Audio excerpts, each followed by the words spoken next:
Неизвестно е дали оваа година ќе се оди задолжително во пензија со наполнети 64 години. Петте закони со месеци заглавија во собранието, бомбардирани со по 400 амандмани од опозицијата. Пратениците од власта, кои ги предложија законските измени, брифираат дека следната недела ќе седнат да преговараат со опозицијата. Според информациите на ТВ24, проблемот не е дека сите треба да се пензионираат штом ќе наполнат 64, туку копијата се кршат што да се прави со тие што веќе поднеле барање за продолжен работен век и не сакаат да се пензионираат.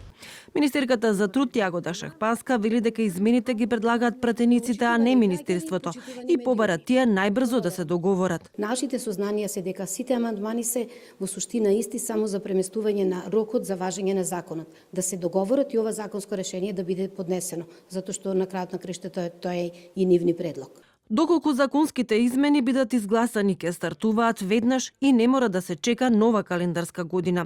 Работодавачите и синдикатите се незадоволни што власта не отвори широка дебата за задолжителното пензионирање, посебно што тоа ќе важи и за приватниот сектор.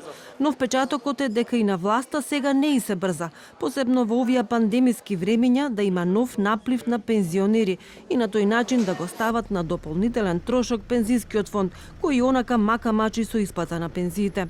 Првичните проекции беа дека годинава треба да се пензионираат 6.000 граѓани. Од задолжителното пензионирање на 64 години изземени ќе бидат универзитетските професори. И секако најдефицитарниот кадар во земјава тоа се докторите, и тоа во болниците и во терцијалното здравство, односно клиниките. Тие ќе се пензионираат со дозвола на министерот за здравство. Се уште е неизвестно и кога граѓаните ќе може да докупат стаж за пензија.